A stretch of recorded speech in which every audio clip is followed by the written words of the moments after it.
Good afternoon, YouTube community. How are you? A very special happy Monday to my 5 subscribers out there. I apologize for my absence. I had some shit going on in my life, but I am back and I am committed to making my social media videos once again. I don't do very well at open mics. I'm socially awkward. I don't blend in, and I also have a tendency to get quite inebriated. I attended an open mic last week, and I drank so much that the bartender cut me off, and people probably remember me for being a drunk rather than being a performer. So therefore, until I get my shit together, I will make these videos from home as clean and sober as possible. I'm going in my 4th month of unemployment right now, mainly by choice and because I had some savings to burn through, but I am returning to work next week, and that's a good thing because I need a day program. I need structure. I don't do well with too much time on my hands because gummies become like little candies to me, which I eat until I become comatose, and then I start drinking vodka and seltzer and whiskey and Coke and all kinds of tasty drinks until I just become a walking drunk. Anyway, I wanted to talk about barking and busking. Now, many of you know what that is. Barking is when it's not always a comedian, but someone promotes shows in a comedy club by selling tickets out in the street or kind of encouraging people to come into the show or handing out flyers, and in exchange they'll often maybe get 6 minutes stage time for their efforts, or they'll get paid a commission on each ticket. I've done both. I've done in Times Square. I used to promote comedy shows right in the middle of Times Square in New York City. And another type of street actor is a busker. For those who don't know, a busker is a street musician. That's someone who takes a musician, a mute, whatever, maybe a plastic bucket, and they play the drums with. That's a busker. I've done busking too.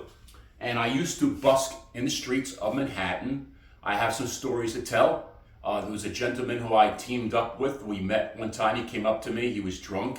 I was talking to him. He was a rapper. He got my number. He called me the next day. He didn't remember why he had my number, but when I reminded him I played the trumpet, all of a sudden he got very happy, and we started meeting up in Manhattan, and we would just walk around the streets. He would rap and I would play the trumpet. We never made any money.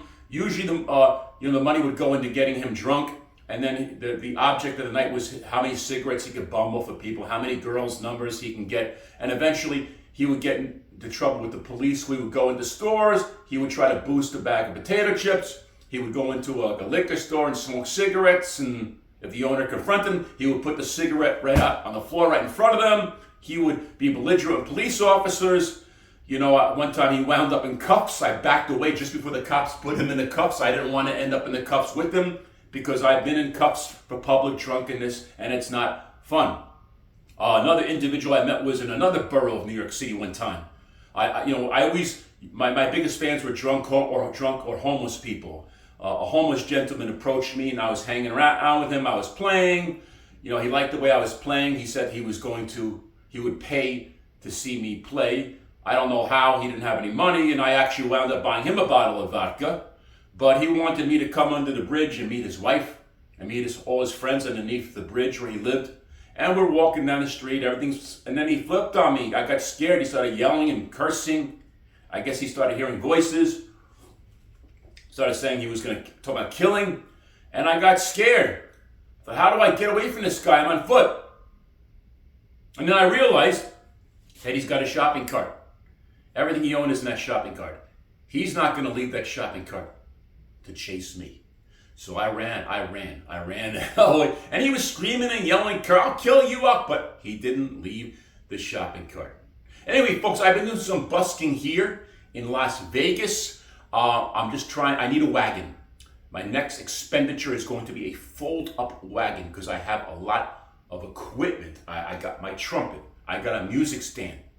I got a karaoke speaker.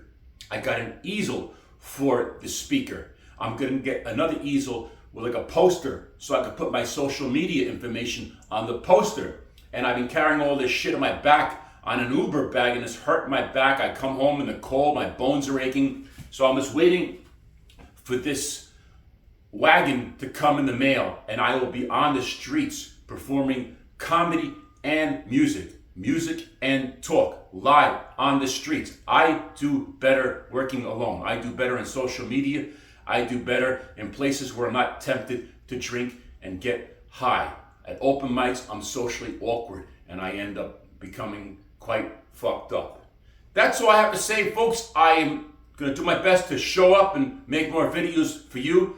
Thank you, as always, for your support, and I will continue to support you. As Captain James T. Kirk said, we come to learn about you and for you to learn about us. So with that being said, Kirk out.